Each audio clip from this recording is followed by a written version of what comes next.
जय Shri Krishna. This video presented by सांवर चौधरी। नमस्कार दोस्तों, मैं सांवर चौधरी आप सभी मित्रों का आपके अपने YouTube चैनल पर एक बार फिर से हार्दिक स्वागत करता हूं। दोस्तों, कभी आप ब्रह्म मुहूर्त में जगे हैं? जगकर देखिएगा, संध्या होने के पश्चात जब रात्रि का अंधकार सारे संसार को धीरे धीरे अपने अंधकार के आगोश में लेने लगता है, तो यही अंधकार ब्रह्म मुहूर्त में भोर होने से ठीक पहले तनिक अधिक काला हो जाता है। कुछ समझे? हमारा जीवन भी कुछ इसी प्रकार होता है। जब हमारे जीवन की समस्याएं अपने चरम सीमा पर होती है, तब यही सारी समस्याएं एक भीषण रूप धारण करके हमारे समक्ष आ खड़ी होती है और इसी परिस्थिति में अधिकतर लोग हार मान जाते हैं, भयभीत हो जाते हैं। परंतु अगर आप ऐसी स्थिति में हार ना माने, भयभीत ना हो और दृढ़ता के साथ निरंतर आगे बढ़ते रहें, तो प्रकाश के रूप में हमारा स्वागत करने के लिए सूर्य देव सदैव हमारे समक्ष खड़े होते हैं। आपने बरगद के वृक्ष को देखा है? जितना विशाल उतना ही दृढ़। जब पतझड़ आती है तो वो सूख जाते हैं, परंतु दुर्बल नहीं होते, टूटकर धरा पर नहीं गिरते। और इसी के विपरीत जो दलदल में उपजते हैं, उन वृक्षों को देखिए। वो दिखने में तो बहुत बड़े होते हैं, परंतु जैसे ही पतझड़ आए या शीत, सदा हरे भरे होते हैं, परंतु इतने दुर्बल होते हैं कि जलधारा की एक हल्की सी वेग से वो गिर जाते हैं। लेकिन ऐसा होता क्यों है? इसका मूल कारण है जड़ें। जिसकी जड़ें भूमि में दृढ़ता के साथ है, वो हर चक्रवात और हर प्रकार की ऋतुओं का सामना करते हुए अपने आप को बनाए रखेगा, कायम रखेगा। और जिसकी जड़ें दलदल में है, वह अपने आप की जड़ों को ही दुर्बल बना लेता है। मनुष्य भी कुछ इसी प्रकार का होता है, जो अधर्म, कुक्रम और असत्य के मार्ग पर चलकर अपने आप की जड़ों को कमजोर बना लेता है और इस समय की मार को सह नहीं पाता। और वहीं दूसरी तरफ एक मनुष्य सत्य की धरा पर उपजा है और धर्म की ढाल बनाकर सदैव आगे निरंतर बढ़ता रहता है, वो हर प्रकार की समस्या से अविचलित हो जाता है। अब आप पर निर्भर करता है कि आप क्या बनना चाहते हैं। हमारे जीवन में मित्र और शत्रु बहुत महत्व रखते हैं। अगर गंभीरता से सोचा जाए तो ऐसा कोई क्षण नहीं जब हम अपने मित्रों के बारे में नहीं सोचते हों या फिर अपने शत्रु के बारे में नहीं सोचते। हमारा हर कार्य या तो हमारे मित्रों के हित के लिए होता है या फिर हमारे शत्रुओं के अहित के लिए। हम हर स्थान या तो अपने मित्रों के साथ होते हैं या फिर अपने शत्रुओं के साथ। ऐसा कोई नहीं चाहता कि उसका शत्रु प्रसन्न रहे। हर कोई अपने शत्रु को नष्ट कर देना चाहता है। ऐसा करने के लिए वह हर संभव प्रयास भी करता है। उसे वह आर्थिक, मानसिक और शारीरिक क्षति पहुंचाने की पूरी कोशिश करता है।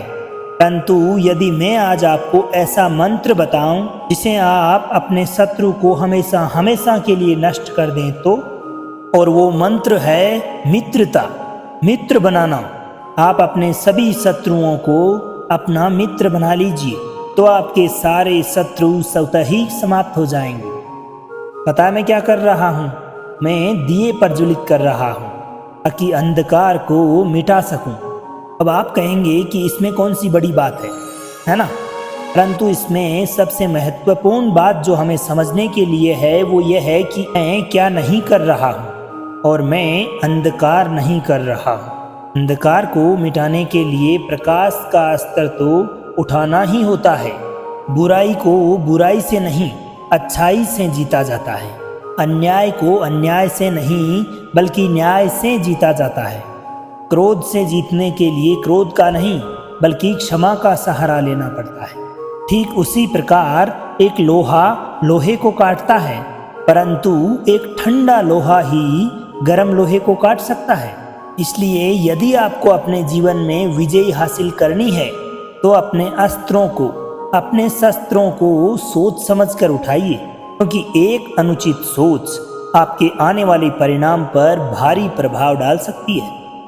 आप सब सोच रहे होंगे कि ये क्या मैं करने लगा, मैं इस पौधे को जड़ से उखाड़ रहा हूँ। आश्चर्य हो रहा है ना कि एक पौधे को उखाड़ना अथवा काटना न केवल एक अपराध है अपितु पाप भी है। तो फिर मुझे ऐसा करने की क्या आवश्यकता पड़ गई, क्योंकि कई बार विनाश ही सृजन तक पहुंचाता है। यदि हमें नए भवन का नवनिर्माण करना होता है तो पुराने भवन को गिराना पड़ता है। किसी भी प्रकार की व्यवस्था में परिवर्तन लाने के लिए क्रांति करनी पड़ती है। और उसी प्रकार यदि किसी पौधे अथवा वृक्ष की जड़ों में घुन लग जाए या उसका मूल सड़ जाए तो उसे जड़ से उखाड़ देना ही एकमात्र विकल्प होता है, ताकि उसी स्थान पर नए पौधे उपज सके। युद्ध करना किसी प्रकार से पर्याय नहीं है, परंतु कभी कभी शांति के लिए युद्ध करना आवश्यक हो जाता है। संसार में सबसे श्रेष्ठ क्या है, फूल या कांटे, प्रेम या घृणा, संपन्नता अथवा दरिद्रता, मित्र या शत्रु? बताइए। अब आप कहेंगे कि भला ये कौन सी पूछने की बात हुई। निश्चित रूप से फूल, प्रेम, संपन्नता और मित्र ही श्रेष्ठ है। परंतु क्या आपने अपने जीवन में कभी सोचा है कि हर एक भाव, हर एक वस्तु, हर एक घटना का एक गुणधर्म होता है। त्वचा पर जलन करने वाले पुष्पों से अधिक श्रेष्ठ वो कांटे हैं जिनसे आप अपने घर की बाड़ का निर्माण करते हैं, ताकि वन्य पशु आपके भीतर ना आ सके। वो प्रेम कभी अच्छा नहीं जो आपको अंधा, लोभी तथा पक्षपाती बना दे, बल्कि वो घृणा अधिक श्रेष्ठ है जो आपको एक नया मार्ग दिखा दे। वो संपन्नता श्रेष्ठ नहीं जो आपको कृपण बना दे, मतनांद बना दे, बल्कि वो दरिद्रता श्रेष्ठ है जो आपको जीवन में परिश्रम करना सिखाती है। बुरा मार्ग दिखाने वाले मित्रों से कहीं श्रेष्ठ वो शत्रु होते हैं जो हमें अपने जीवन का लक्ष्य देते हैं। इसलिए अपने जीवन में हर वस्तु, हर भाव, हर घटना के गुण धर्म को पहचानिए और उसके पश्चात अपना चयन कीजिए। स्वर्ण अथवा सोना। स्वर्ण से हम सभी को अपने जीवन में कभी न कभी किसी न किसी प्रकार से थोड़ा या बहुत लगाव अवश्य होता है ना? परंतु क्या आपने कभी सोचा कि स्वर्ण को प्राप्त कैसे किया जाता है? जब भूमिगत खदानों से स्वर्ण को निकाला जाता है तब वो स्वर्ण एक पाषाण अर्थात पत्थर की भांति होता है। ऐसा पाषाण जिससे आप किसी की भी जान ले सकते हैं, परंतु ऐसी स्थिति में आप उसे किसी आभूषण के रूप में अपने शरीर पर धारण नहीं कर सकते। यदि उसे आभूषण बनाना है तो उसे एक लंबी यात्रा तय करनी होती है। उस पाषाण को सर्वप्रथम पिघलना होता है, सुनार की हथौड़ी की अनेकों चोटें खानी पड़ती है, फिर काट छाट और उसके पश्चात जाकर वह कोई ऐसा आभूषण बनता है जो हमें वर्षों तक, सदियों तक लुभाता रहता है। इसलिए अगर आपको समय पर विजय हासिल करनी है तो अपने आप के निर्माण पर समय देना ही होगा। हम सभी हमेशा से सुनते आए हैं कि जो वीर होता है, साहसी होता है, शौर्यवान होता है, उसके समक्ष सारा संसार झुकता है। वीर भोग्य वसुंधरा, अर्थात इस वसुंधरा धरती माता का वीर लोग ही भोग करते हैं। परंतु ये वीरता है क्या? शौर्य क्या है? साहस क्या है? साहस युद्ध नहीं, वीरता विजय नहीं, और यह कभी ना गिरने का नाम नहीं है, बल्कि साहस किसी चुनौती के समक्ष अडिग खड़े रहने का नाम है। तो वीरता उस चुनौती को उत्तर देने के लिए पूर्ण रूप से परिश्रम लगा देने का नाम है। और शौर्य का अर्थ है गिरकर पुनः उठने की सामर्थ्य रखना, बार बार प्रहार करके वीरता दिखाना, निरंतर प्रयास करते रहना, सदैव परिश्रम में लगे रहना। इसलिए विजय हासिल करने से कहीं अधिक महत्वपूर्ण है शौर्यवान बनना, क्योंकि जो शौर्यवान है उसे विजय मिलना निश्चित है। क्या आपने कभी किसी भी पक्षी को घोंसले की नींव का निर्माण करते देखा है? अथक प्रयास करके वो पक्षी तिनका तिनका जोड़कर अपने घोंसले का निर्माण करता है, अपने आने वाली संतान के लिए एक सुरक्षित घर बनाता है। और फिर कहीं से एक तेज आंधी का झोंका आता है, भारी वर्षा होती है और उसका घोंसला तिनका तिनका करके बिखर जाता है। तो ऐसी स्थिति में आपने देखा होगा कि फिर वो पक्षी क्या करता है। वो पक्षी रोता नहीं, ना ही किसी प्रकार का विलाप करता है। वो बिना किसी विलंब के पुनः अपने घोंसले के निर्माण में जुट जाता है और उसी प्रकार तिनका तिनका जोड़कर पुनः अपने घर का निर्माण कर लेता है, अर्थात अंततः अपने कार्य में सफलता पाता है। तो फिर क्यों हम अपने जीवन में किसी भी असफलता पर निराश हो जाते हैं, परिश्रम करना छोड़ देते हैं? क्यों? आप एक बात सदैव स्मरण रखिएगा, कोई भी वृक्ष कुल्हाड़ी की एक मार से कभी नीचे नहीं गिरता, कोई भी चट्टान घन के एक प्रहार से नहीं टूटती। इसलिए सफलता पाने के लिए अनावरत परिश्रम करना ही एकमात्र उपाय है। स्वीकारण। सत्य का स्वीकारण मनुष्य के लिए बहुत महत्वपूर्ण है। जब तक मनुष्य अपने जीवन में सत्य को स्वीकार नहीं करता, तब तक उसे असत्य के खिलाफ लड़ने की शक्ति नहीं मिलती। जब आप भोजन करते हैं तो क्या होता है? आपका पेट यह स्वीकारता है कि वह अब भर चुका है ना, और आप भोजन करना बंद कर देते हैं। इसी प्रकार जब आपको निद्रा आती है तब क्या होता है? आपका मन स्वीकारता है कि आपका शरीर अब थक चुका है और उसे विश्राम की आवश्यकता है। उसी प्रकार यदि आपको अपने जीवन के किसी भी प्रकार के व्यसन को रोकना हो तो आपको यह स्वीकार करना ही होता है कि बस बहुत हो चुका, चाहे वह लालच हो या मदिरापान। व्यसन अथवा बुरी आदत का त्यागना ही एकमात्र उपाय होता है। जब आप यह स्वीकार कर लेते हैं कि आप उस बुरी आदत के आदी हो चुके हैं, तो फिर उस व्यसन को त्याग पाना नामुमकिन होता है। हम में से ऐसा कोई नहीं जिसकी परछाई उससे दूर रहती हो।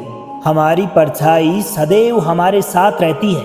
कदाचित ये परछाई हमारे कर्मों के फलों का संकेत है। कदाचित इसी कारणवश कई बार हमें अपनी परछाई से भयभीत भी होना पड़ता है, परंतु इस प्रकार से उत्पन्न भय का निवारण पाने का एकमात्र उपाय जरूर है। वो है सूर्य की ओर मुख करना या किसी प्रकाशवान स्रोत की ओर अपना मुंह करना, क्योंकि तब हमें अपनी परछाई दिखाई नहीं देती। यदि इसी को अपने जीवन के संदर्भ में देखें तो ये प्रकाश का स्रोत अपने ही शुभ कर्मों की चेतना है। यदि आपके मन में शुभ कार्य करने की इच्छा है तो आपको अपने जीवन में कभी भी अपने कर्म फल का भय नहीं होगा, क्योंकि आपका मन अगर शुद्ध होगा तो आप एक कर्म शुद्ध इंसान होंगे और शुद्ध कर्मों का फल कभी अशुद्ध नहीं होता। चलिए आज मैं आप सबको एक कथा सुनाता हूँ। एक दिन सुबह सुबह एक व्यापारी अपने घर से निकला। घर से निकलते ही एक बिल्ली ने उस व्यापारी का मार्ग काट दिया। व्यापारी घबरा गया। वह फिर से अपने घर लौट आया और किसी शुभ घड़ी की प्रतीक्षा करने लगा। और जब वह पुनः अपने घर से निकला तब वो वाहन जा चुका था जिसमें बैठकर उस व्यापारी को राजा के पास पहुंचकर राजा को किसी उपहार को भेंट देना था। तो राजा को भेंट नहीं मिली। राजा क्रोधित हो गया। अब राजा ने उस व्यापारी का व्यापार पूर्णतः बंद करवा दिया। इसी कारणवश वह व्यापारी क्रोधित होकर अपनी पत्नी से लड़ बैठा। पत्नी अपने बच्चों समेत मायके वापस चली गई। अब उस व्यापारी के जीवन में अगर कुछ रह गया था तो वह था केवल अंधकार, और इन सब का कारण वह व्यापारी उस बिल्ली को मानता रहा जिसने कि उसका रास्ता काटा था। ऐसे ही कोई दूसरा व्यापारी राजा को भेंट देने निकला और उस व्यापारी का मार्ग भी एक बिल्ली ने काट दिया। वह व्यापारी भी एक बार के लिए घबराया, परंतु उसने आगे बढ़ना अधिक महत्वपूर्ण समझा। वह राजा तक उचित समय पर पहुंचा और राजा को भेंट दी। राजा प्रसन्न हुआ और राजा ने उस व्यापारी को अपना व्यापार बढ़ाने की अनुमति दे दी। कई प्रकार के स्वर्ण आभूषण भेंट किए। अब वो व्यापारी अपने घर पहुंचा तो अपनी पत्नी को स्वर्ण आभूषण दिए और अपने बच्चों को देने के लिए वस्त्र थे उसके पास। हर ओर प्रसन्नता थी। तो समझ रहे हैं ना आप, दोनों के साथ एक ही प्रकार की घटना हुई, परंतु दोनों की प्रतिक्रिया अलग अलग थी। ऐसा ही हमारा जीवन है। हमारे जीवन में प्रारब्ध का अपना स्थान है, परंतु उसे कई गुना अधिक महत्वपूर्ण है कि उस सिचुएशन में हमारे द्वारा लिया गया निर्णय, हमारी सोच का प्रभाव, क्योंकि यही हमारे जीवन को आकार देती है। इसलिए सदैव अपनी सोच सकारात्मक रखिए ये थे श्री कृष्ण के कुछ अनमोल वचन जो आपको जरूर पसंद आए होंगे। तो दोस्तों प्रेम से बोलिए श्री राधे राधे।